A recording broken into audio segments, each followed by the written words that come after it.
Hello good morning class. Last time हम लोग resistance का श्रेणी क्रम हमने देखा था, सीरीज कॉम्बिनेशन देखा था। आज आप लोग हेडिंग करेंगे प्रतिरोध का समांतर क्रम संयोजन, parallel combination of resistance.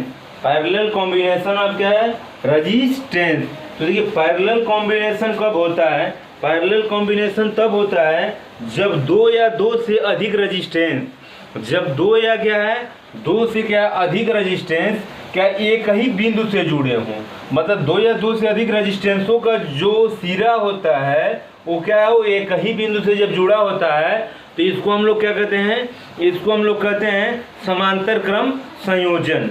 Clear? और देखिए हम लोग मान लेते हैं ये बैटरी आपका लगा पड़ा है और ये रेजिस्टेंस कितना R1 R2 R3 है। इसमें जो बहने वाली धारा कितना I1 है, इसमें I2 और इसमें कितना आपका I3 है। ध्यान से समझिएगा, ये बैटरी तो करंट कितना देगा? I देगा, लेकिन इस सिरे से धारा का क्या हो जाएगा? आपका बंटवारा हो जाएगा। इसमें I1 I2 I3 हो जाएगा। मीन्स बोले तो I बराबर जो होगा, I बराबर क्या होगा? I1 प्लस I2 प्लस क्या है? I3। क्योंकि समांतर क्रम संयोजन में क्या होता है? धारा का करंट का बंटवारा होता है, ये होता है। अब देखिए अब ये दोनों सिरा क्या है? सेम है। ये दोनों सिरा क्या है? सेम है। तो इसके बीच जो पोटेंशियल डिफरेंस होगा, जो तुल्य विभव होगा, रिजल्टेंट विभव होगा, वो क्या होगा? सेम होगा। क्योंकि सबका सिरा क्या है? जो इंड है, हर रेजिस्टेंस का इंड क्या है? समान है। तो इसलिए इसमें विभव का मान क्या होगा? समान होगा। देखिए यहाँ भी विभव कितना होगा? V and V। ठीक, I1 I2 and I3। Resistance R1 R2 and क्या आपका R3 है। अब समझने की कोशिश करिएगा। एक चीज तो आप समझ लीजिए कि आपका समांतर क्रम संयोजन में क्या बढ़ता है? आपका धारा बढ़ता है। क्लियर? अगर यहाँ पे अगर हम लोग मान अगर निकालते हैं, I1 I2 का मान निकालते हैं, पहले तो आप देखिए क्या होता है। अगर आप देखेंगे V बराबर क्या होता है? IR। V बराबर क्या होता है? आपका IR होता है। ओम्स के लॉ से हमने आपको बताया था। अगर यहाँ से I की वैल्यू अगर हम लोग निकालें तो कितना आएगा आपका? V/R आएगा। कितना आएगा आपका? V/R आएगा। तो ध्यान से आप समझिए, अगर इसमें I1 का मान अगर देखा जाए तो कितना आएगा आपका? V/R1। यहाँ अगर देखा जाए I2 का मान कितना आएगा? V/R2। और I3 का मान अगर हम यहाँ देखते हैं, I3 का मान अगर हम देखते हैं तो V/ कितना आएगा आपका? R3 आएगा। अगर आप कहेंगे V क्यों, तो क्योंकि आप जानते हैं दोनों का इंड क्या सेम है, तो पोटेंशियल का मान क्या होगा? सेम होगा। इसलिए विभव सेम होगा। I1 I2 I3 का मान निकल गया। क्लियर? इसमें आप लोग लिखेंगे जब दो या दो से अधिक प्रतिरोध, जब दो या दो से अधिक प्रतिरोध इस प्रकार जुड़े होते हैं कि उन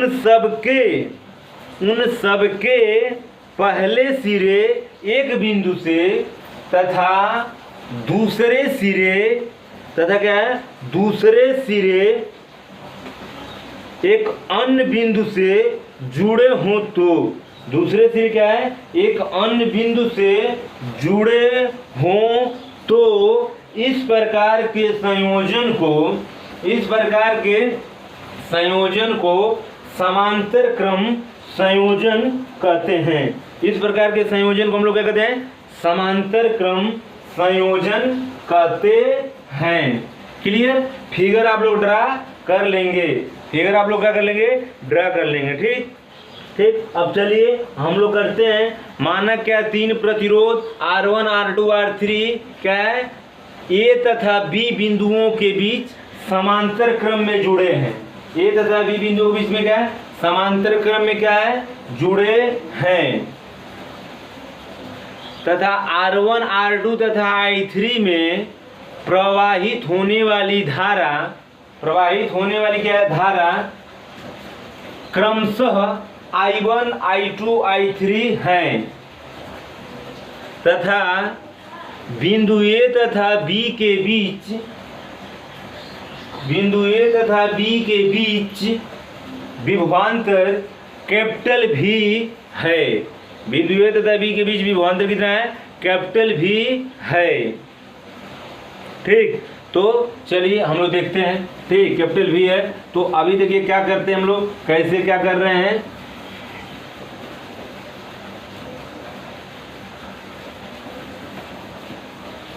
कैपिटल भी है तो ध्यान से आप समझेंगे। देखिए कैपिटल भी है तो तब देखिए क्या होगा आपका I1 बटे कितना होगा आपका V बटे R1, I2 बटे कितना होगा आपका V बटे क्या है R2 एंड I3 बटे कितना होगा आपका V बटे क्या होगा आपका R3 हो गया। क्लियर? अब यहाँ से लिखिएगा, इतना करने के बाद यहाँ से लिखेंगे चूंकि समांतर क्रम में धारा का करंट का बंटवारा होता है, इसलिए क्या है I equal I1 plus I2 plus क्या है I3। Clear? I1 plus I2 plus क्या I3। अब I1 I2 का मान इसमें आप लोग क्या करेंगे, पुट करेंगे। I1 बराबर क्या है V बट्टे R1, I2 का मान कितना है V बट्टे R2, इसका मान कितना है V बट्टे कितना आपका है R3 है।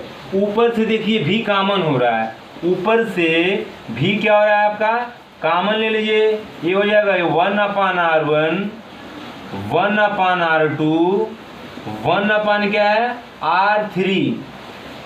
क्लियर? ठीक, अब फिर देखिए और V को हम लोग यहाँ कर देते हैं I/V इक्वल क्या है हो जाएगा 1/R1 फिर 1/R2 फिर क्या 1 क्या आपका है R3। इतना हुआ। अब फिर देखिए लिखिएगा, देखिए यदि परिपथ का तुल्य प्रतिरोध, यदि परिपथ का क्या है तुल्य प्रतिरोध क्या है कैपिटल R हो तब, तुल्य प्रतिरोध क्या हो कैपिटल R हो तब, इसको कुछ कर दीजिए इक्वेशन नंबर 1 2 कुछ भी कर दो। तो अब क्या होगा आपका V बराबर क्या होगा आपका IR, V बराबर क्या होगा आपका IR होगा। क्यों? आपका तुल्य प्रतिरोध ये आपका रिजल्टेंट रेजिस्टेंस है। क्लियर? ओम्स लॉ अगर यहाँ लिखना चाहते हैं तो लिख सकते हैं बाई क्या है ओम्स लॉ, ओम के नियम से। क्लियर? अब देखिए आप ध्यान से आप समझने की कोशिश करेंगे एक चीज। अब यहाँ देखिए हम क्या कर रहे हैं, यहाँ पे हम लोग क्या करते हैं 1 कर सकते हैं, R को लाइए यहाँ पर और V को लाइए यहाँ पे, तो ये हो जाएगा क्या है 1/R, ये हो जाएगा क्या I/V, ये क्या हो जाएगा आपका I/ क्या हो जाएगा आपका V हो जाएगा। क्लियर? अब देख लीजिए आप, तो अब यहाँ देखिए I/V की जो वैल्यू आ रही है, I/V की वैल्यू कितना आ रहा है 1/R है, तो यहाँ पे हम लोग क्या पुट कर सकते हैं 1/R, यानी इक्वेशन नंबर 1 से हो जाएगा क्या आपका 1/R इक्वल 1/R1 प्लस क्या है 1/R2 फिर क्या 1 क्या आपका है R3। यही जो है समांतर क्रम संयोजन के लिए क्या है रेजिस्टेंस का मान होता है। क्या होता है आपका रेजिस्टेंस का मान होता है। इतना कर लीजिए। अब देखिए कल हम लोग जो किए थे श्रेणी क्रम में संयोजन में क्या होता R बराबर R1 plus R2 plus R3 था, और समांतर क्रम में क्या है 1/R1 plus R2 plus R3 है। आप थोड़ा समझने की कोशिश करेंगे। देखिए आप ध्यान से समझिए। जैसे मान लीजिए कि क्या है कल हम लोग श्रेणी क्रम में देखे थे R1 प्लस R2 प्लस क्या है R3। ठीक, हम लोग कल देखे थे अगर मान लीजिए इसका मान कितना था R1 का मान 1 है, R2 का मान 2 है और R3 का मान 3 है, तो R बराबर कितना आ रहा है 6। मीन्स श्रेणी क्रम में जो प्रतिरोध का मान होता है वो हमेशा उन अलग अलग प्रतिरोधों से क्या होता है अधिक होता है। पर समांतर क्रम में देख लीजिए, अगर पैरेलल कॉम्बिनेशन में देखें तो 1/R अपन क्या 1/1 1/2 1/3। अगर इसको देखेंगे तो 1 ये हो जाएगा आपका 0.5, ये आपका हो जाएगा पॉइंट क्या है 3 नियर अबाउट 0.3 हो जाएगा। यानी जो अगर 1/r अगर देखेंगे 1/r ये कितना हो जाएगा आपका 1.8 हो जाएगा। 1.8 हो गया। अगर यहाँ से अगर आप फिर से अब r का मान निकालना चाहते हैं तो इसको पलट दीजिए, r बराबर कितना हो जाएगा 1.8 हो जाएगा। अगर ये फिर अगर आप देखते हैं, अगर इसको 18 करते हैं 18×90 यानी आएगा r का मान क्या नियर अबाउट क्या 0.5, नियर अबाउट कितना आ रहा है आपका 0.5 आ रहा है। इसका मीनिंग ये है, देखिए जब सीरीज कॉम्बिनेशन है तो रजिस्टेंस रिजल्टेंट परिणामी प्रतिरोध का मान हमेशा अधिक आ रहा है, ठीक। और जब पैरेलल कॉम्बिनेशन है तो देखिए क्या है, जो इसका रेजिस्टेंस का मान है वो हमेशा कितना आ रहा है, हर एक प्रतिरोध से कितना आ रहा है, कम आ रहा है। 1 से भी कम है, 2 से भी कम और 3 से भी कम है। अर्थात जब हम समांतर क्रम में सर्किट को जोड़ेंगे तो प्रतिरोध का मान क्या हो जाता है, कम हो जाता है। और जब श्रेणी क्रम में जोड़ेंगे तो प्रतिरोध का मान हमेशा क्या हो जाएगा, आपका अधिक हो जाएगा। कल हम लोग लिखे थे, आज भी आप लोग लिख लीजिए, अर्थात समांतर क्रम में जुड़े, इसके नीचे लिखिएगा, अर्थात क्या समांतर क्रम में जुड़े प्रतिरोधों के तुल्य प्रतिरोध का मान, तुल्य प्रतिरोध का मान, तुल्य प्रतिरोध का मान उन प्रतिरोधों में से, उन प्रतिरोधों में सबसे कम प्रतिरोध के मान से भी कम होता है। उन प्रतिरोधों में से क्या है, सबसे कम प्रतिरोध के मान से भी क्या होता है, कम होता है। इसमें सबसे कम प्रतिरोध कितना 1 है, आई 1 से भी अधिक है, 1 से भी कम है। तो यही कहने का सेंस है, अगर पैरेलल कॉम्बिनेशन रहेगा तो जो रिजल्टेंट रेजिस्टेंस आएगा, तुल्य आएगा प्रतिरोध, वो जो प्रतिरोध है वो सबसे जो कम प्रतिरोध है उससे भी ये कम क्या करेगा, आएगा। आप खुद देख रहे हैं, क्लियर। चलिए इस पे हम लोग क्या करते हैं, अभी देखिए कैसे किस टाइप के न्यूमेरिकल इस पे बन सकते हैं। सर्किट दे देगा और कहेगा क्या करिए, इसका आप लोग क्या करें, रिजल्टेंट क्या करें, प्रतिरोध निकालें। जैसे मान लीजिए, ध्यान समझिए आप, ध्यान से आप समझेंगे। मान लीजिए क्या है कि कुछ सर्किट बहुत ज़्यादा अप्लाइड फिजिक्स में टफ क्वेश्चन नहीं बनेंगे। जैसे मान लीजिए ऐसे दे दिया आपका, क्लियर, कोई सर्किट है, ठीक, और ये मान लीजिए इसका कितना ओम है, 1 ओम है, ये कितना आपका है 4 ओम है, और ये मान लीजिए कितना ओम है आपका है 5 ओम प्रतिरोध है। अब कहेगा क्या है, इस सर्किट का कहेगा इस सर्किट का क्या करिए, तुल्य प्रतिरोध ज्ञात कीजिए। तो तुल्य प्रतिरोध अगर हम निकालेंगे, आप जानते हैं ये कौन सा क्रम संयोजन है, श्रेणी है, एक सिरे दूसरा सिरे जुड़ा है, तो ये क्या हो जाएगा, R बराबर क्या हो जाएगा R1 प्लस R2 प्लस क्या हो गया आपका R3 हो गया, क्लियर। तो अगर R का मान निकालेंगे 1 + 4 + 5 यानी कितना आ रहा है आपका है 10 ओम आ रहा है, क्लियर। ऐसे न्यूमेरिकल बनेंगे, आप लोग उसको क्या करेंगे, देखेंगे, क्लियर। फिर अगर मान लीजिए कभी क्वेश्चन कैसे समांतर क्रम में दे देता है, क्वेश्चन क्या कर देगा आपका समांतर क्रम, इस टाइप के भी क्वेश्चन बन जाते हैं। जैसे मान लीजिए ऐसे क्वेश्चन है, ये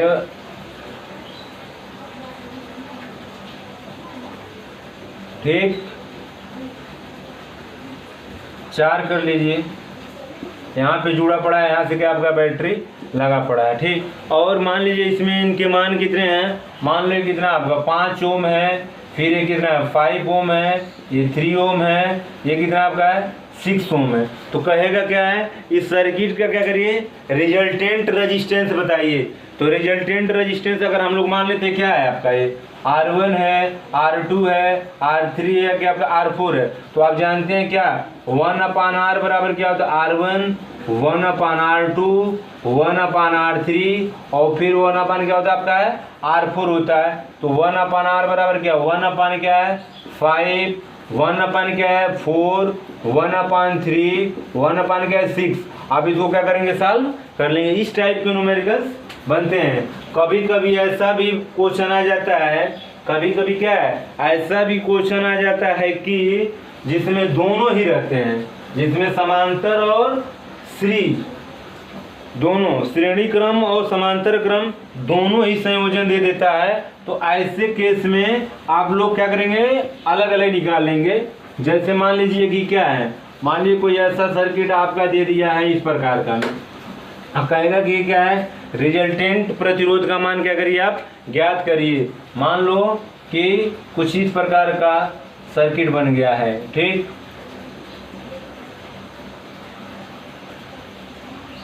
चलिए मान लीजिए ये क्या है, ये कह रहा है कि इस सर्किट का क्या करिए, तुल्य प्रतिरोध क्या कीजिए। मान लीजिए कितना ओम है आपका, 4 ओम है, और ये कितना मान लीजिए, ये आपका कितना है, 3 ओम है, और ये कितना है आपका 6 ओम है।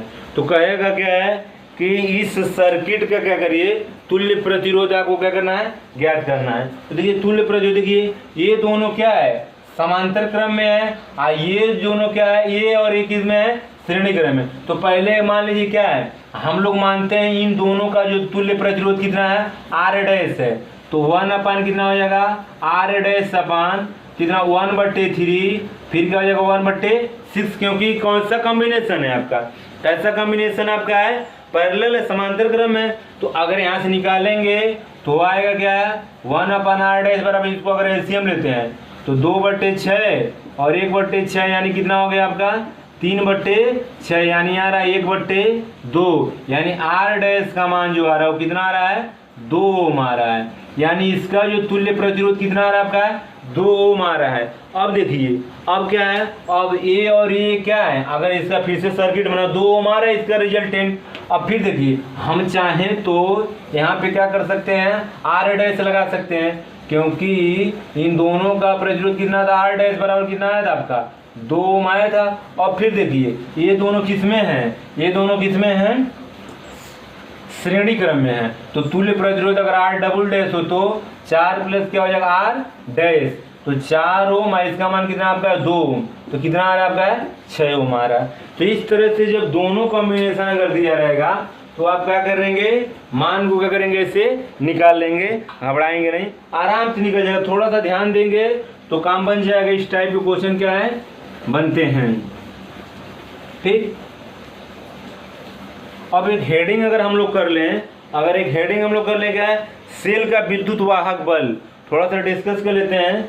सेल का क्या है, विद्युत वाहक बल, सेल का विद्युत वाहक बल यानी electromotive force of cell, electro क्या है, मोटिव क्या है, फोर्स ऑफ क्या है सेल, इसको हम शॉर्ट फॉर्म में EMF, इलेक्ट्रोमोटिव फोर्स, EMF या शॉर्ट स्मॉल EMF भी कहते हैं, ठीक है, हमको इसको EMF भी कहते हैं। तो देखिए सेल का EMF क्या होता है, सेल का विद्युत वाहक बल।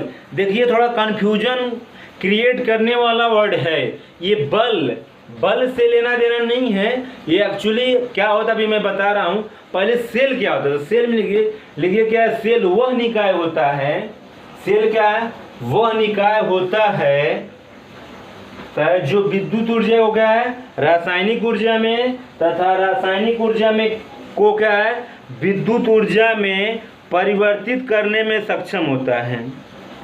सेल क्या होता है, सेल वह निकाय होता है जो विद्युत ऊर्जा को क्या है, रासायनिक ऊर्जा में, तथा रासायनिक ऊर्जा को क्या है, विद्युत ऊर्जा में परिवर्तित करने में क्या होता है, सक्षम होता है। इसे कैपिटल, अब ये देखो क्या है, सेल के विद्युत वाहक बल को हम लोग कैपिटल E से डिनोट करते हैं, आप ब्रैकेट में लिख लेंगे। सेल तो समझ में आ गया आपका, सेल समझ में। अब सेल का विद्युत वाहक बल क्या होता है, इसको थोड़ा सा आप लोग क्या करेंगे, देखेंगे। सेल का विद्युत वाहक बल, देखिए सेल क्या कर रहा है, विद्युत ऊर्जा को रासायनिक ऊर्जा में, या रासायनिक ऊर्जा को क्या कर रहा है, विद्युत ऊर्जा में क्या कर रहा है, परिवर्तित कर रहा है। विद्युत ऊर्जा में क्या कर रहा है, परिवर्तित कर रहा है। तो इसके लिए देखिए क्या है, इसके लिए देखिए क्या है, हम लोग जानते हैं W बराबर क्या होता है, QV, क्या होता है, QV हम लोग पढ़े हैं, कार्य बराबर आवेश गुणे विभव, इसके पहले भी मैं बताया था। यहाँ देखिए यहाँ जो V है, यहाँ पर हम लोग इसको डिनोट कर दे किससे, Q बराबर E, यही जो सेल का विद्युत वाहक बल कहलाता है, कैपिटल E। अगर एक चीज़ आप ध्यान से देखें, यहाँ से अगर हम लोग कर दें, E का मान निकालते हैं, E का मान अगर हम लोग निकालते हैं तो E बराबर क्या हो गया आपका, W बटे क्या हो गया आपका Q, W बटे क्या जा रहा है आपका Q जा रहा है, क्लियर। तो W बटे Q जा रहा है, अगर यहाँ हम लोग मान लेते हैं Q बराबर क्या है 1 कूलाम, यहाँ पे हम लोग माने क्या है Q इक्वल कितना मान लेते हैं हम लोग 1 कूलाम अगर हम लोग मान लेते हैं तो देन क्या होगा, देन E बराबर क्या हो जाएगा, देन E बराबर क्या हो जाएगा W, देन क्या हो जाएगा आपका E बराबर क्या हो जाएगा W हो जाएगा, जहाँ E क्या आपका सेल का विद्युत वाहक बल है। अब देखिए कैसे हम लोग इसको डिफाइन कर लें, ये कितना आपका 1 कूलाम है, तो हम लोग लिख सकते हैं कि किसी वैद्युत परिपथ में, किसी वैद्युत परिपथ में एकांक आवेश को प्रवाहित करने में, एकांक आवेश को क्या है प्रवाहित करने में सेल द्वारा आवेश पर किया गया कार्य, सेल द्वारा क्या है आवेश पर क्या है किया गया कार्य कामा सेल का विद्युत वाहक बल कहलाता है। ये भाई देख लो यहाँ पे ये कितना, अगर 1 कूलाम यहाँ हो जा रहा है, यदि 1 कूलाम हो जा रहा है तो ई का मान किसके इक्वल हो जा रहा है W का हो जा रहा है। तो सिंपल कर सकते हैं कि किसी वैद्युत परिपथ में 1 कूलाम आवेश को प्रवाहित करने के लिए सेल द्वारा किया गया कार्य ही क्या कहलाता है विद्युत वाहक बल कहलाता है। इसे कैपिटल ई से डिनोट करते हैं। अगर इसका मात्रक देखते हैं हम लोग तो कितना आएगा आपका, W का मात्रक होता है जूल, आवेश का मात्रक क्या होता है कूलाम, जूल पर कूलाम होता है। हम लोग कर सकते हैं, क्लियर। तो आप इसमें लिख लीजिए, लिखिए तो विद्युत वाहक बल का डेफिनेशन लिखेंगे। देखिए किसी वैद्युत परिपथ में एकांक आवेश को प्रवाहित करने में, एकांक आवेश को प्रवाहित करने में सेल द्वारा आवेश पर किया गया कार्य, सेल द्वारा क्या है आवेश पर किया गया कार्य कामा सेल का विद्युत वाहक बल कहलाता है। कामा क्या है सेल का विद्युत वाहक बल कहलाता है। इसे कैपिटल ई से प्रदर्शित करते हैं, इसे क्या करते हैं कैपिटल ई से प्रदर्शित करते हैं, इसे कैपिटल ई से क्या करते हैं प्रदर्शित करते हैं। तो अब ध्यान से आप समझेंगे, ध्यान से आप समझने की कोशिश करिएगा। देखिए क्या, अगर हमने W बराबर क्या देखा QE, अभी हम E और V में क्या डिफरेंस होता बताएंगे आपको, ठीक। यहाँ से E बराबर क्या हो जाएगा, E बराबर हो जाएगा क्या W बटे Q। अगर यहाँ पे हम लोग कर दे क्या है E बराबर W, कब कब का कंडीशन है, इफ Q इक्वल क्या है 1 कूलाम, Q इक्वल कितना हो जाएगा आपका 1 कूलाम हो जाएगा। तो ये हो जाएगा। अगर यूनिट देखते हैं, मात्रक अगर हम लोग देखते हैं तो मात्रक देखिए, मात्रक क्या है जूल, जूल क्या हो जाएगा आपका पर कूलाम हो जाएगा, जूल क्या है पर कूलाम। एक चीज़ और हम लोग कर सकते हैं, एक चीज़ और इसका मात्रक देखिए यहाँ से हम लोग निकाल सकते हैं। कैसे, अब देखिए एक चीज़ आप देखिए, आप जानते हैं W बराबर QV भी होता है, W बराबर QV भी होता है। तो ध्यान से आप देखेंगे E बराबर क्या आपका है W बटे Q है, ठीक। हम लोग जानते हैं W बराबर क्या होता है QV होता है। तो यहाँ से अगर देखेंगे E बराबर क्या होगा, यहाँ पर QV अपन क्या है Q, W भी है तो W Q से Q कट जाएगा, कितना है आपका V, विभव है, इसका मात्रक क्या हो जाएगा वोल्ट भी हो जाएगा। तो लिख सकते हैं इसका मात्रक वोल्ट या क्या है जूल पर कूलाम भी होता है। आप यहाँ देखिए फिजिक्स में आप लोग पढ़े होंगे कैपिटल ई को विद्युत क्षेत्र की तीव्रता, तो कंफ्यूज मत होइएगा। ये सेल का ईएमएफ है, यहाँ कैपिटल ई से हम लोग क्या करते हैं डिनोट करते हैं। करंट इलेक्ट्रिसिटी चैप्टर में हम लोग ईएमएफ को कैपिटल ई से क्या करते हैं डिनोट करते हैं, क्लियर। तो ये वोल्ट होता है। अब देखिए ध्यान से एक चीज और आप देखेंगे इसमें और इसका अगर हम लोग क्या करते हैं डायमेंशन निकालते हैं तो बीमा आप लोग क्या करेंगे निकाल लेंगे। बीमा देखिए क्या है, यहाँ से डायमेंशन अगर निकालते हैं तो E बराबर क्या है W बटे Q है। आप वर्क है, वर्क की बीमा हम कल बताए थे W बराबर क्या होता है F into D, ml square टीप माइनस 2, ये होता है आपका क्या है फोर्स की बीमा m में होता है ना। फोर्स से बराबर देखिए क्या, अगर हम लोग फिर से एकदम निकालते चले जाएं तो फोर्स से बराबर क्या होता है m में एक्सेलरेशन। अब देखिए m का क्या होता है, m मास है तो कैपिटल M, I m में बराबर होता है v बाई टी, एक्सेलरेशन है तो v बाई टी है और यहाँ पे ये d है। फिर देखिए ये m बाई टी हो गया। वेलोसिटी बराबर क्या होता है d बाई टी, और यहाँ ऑलरेडी आपका क्या है d है। तो अब देखिए ये हो गया आपका क्या है m, आई डिस्टेंस है तो l स्क्वायर और t पर माइनस क्या हो जाएगा 2, t पर 2 हो जाएगा, ऊपर जाएगा तो कितना आएगा आपका एम एल स्क्वायर टी पर माइनस 2। ये किसकी डायमेंशन हो गई, ये डायमेंशन हो गया वर्क का। वर्क का डायमेंशन इतना जा रहा है, वर्क का डायमेंशन इतना जा रहा है, तो वर्क का डायमेंशन जब इतना जा रहा है तो हमने कर दिया एम एल स्क्वायर टी पर माइनस 2 और क्यू बराबर क्या होता है आई इंटू टी। क्यू बराबर क्या होता है आई इंटू टी होता है। अब आई जानते हैं एम्पियर है, आई जब एम्पियर है तो एम एल स्क्वायर टी पर माइनस 2 एम्पियर का क्या होता है कैपिटल ए, आई हो गया आपका टी, फिर ये ऊपर जाएगा तो कितना हो जाएगा -3 हो जाएगा। अब देखिए क्या होगा एम एल स्क्वायर टी पर -3, अब ये क्या हो गया आपका ये इनवर्स। ये सेल के विद्युत वाहक बल का क्या होता है डायमेंशन होता है। क्लियर, ये डायमेंशन होता है। तो ये सेल का विद्युत वाहक बल हो गया। अब देखिए हम लोग कुछ और डिस्कस करेंगे कल हम और डिस्कस करेंगे सेल बैटरी में क्या डिफरेंस होते हैं। ठीक, कई सेल अगर जुड़े हों तो उसको हम लोग बैटरी कहते हैं। फिर सेल का आंतरिक प्रतिरोध क्या होता है इसको भी हम लोग क्या करेंगे कल डिस्कस करेंगे। जैसे मान लीजिए आपके घर जो बैटरी है, हम लोग के घर जो बैटरी ऐसा होता है इन्वर्टर बैटरी है, यहाँ पे टर्मिनल होते हैं, यहाँ पे क्या होते हैं टर्मिनल होती है। बैटरी है, बैटरी जो होती है कई सेलों का संयोजन होता है, कई सेलों का क्या होता है योग होता है, इसको हम लोग कहते हैं बैटरी कहते हैं। इसमें तमाम सारे प्लेट लगे होते हैं। आप जानते हैं इसमें इलेक्ट्रोलाइट्स भी भरा होता है, विद्युत अपघट समानता H2SO4 भी क्या होता है भरा होता है। तो देखिए इसका जो EMF होता है ई, लेकिन इसमें जो आपका इलेक्ट्रोलाइट से विद्युत अपघट है इसका भी कुछ आंतरिक प्रतिरोध होता है, कुछ आंतरिक प्रतिरोध होता है। तो और इसको हम लोग टर्मिनल बोलते हैं, गांव में खूंटी बोलते हैं, खूंटी या टर्मिनल। तो टर्मिनल विभव का जो मान होता है वो हमेशा सेल के EMF से कम होता है। आप पूछेंगे क्यों, देखिए सेल का जो EMF होता है वो तो कैपिटल ई होता है, वो सबसे सेल द्वारा किया गया अधिकतम कार्य होता है, ये आपका सेल का। लेकिन जो ये टर्मिनल यहाँ से विभव निकलता है ये इससे थोड़ा कम होता है। अब पूछेंगे क्यों, तो क्योंकि जब इसमें हम लोग विद्युत अपघट यूज करते हैं तो इसका भी कुछ प्रतिरोध होता है ना। मान लीजिए इसका आंतरिक प्रतिरोध इस्तेमाल आ रहा है तो इसमें भी कुछ ऊर्जा क्या हो जाता है लॉस हो जाता है, इसलिए टर्मिनल से हमको जो विभव मिलता है थोड़ा सा क्या मिलता है कम मिलता है। क्लियर, तो आज के लिए बस इतना ही रहने दीजिए, कल हम लोग इसके आगे डिस्कस करेंगे। Okay, thank you very much.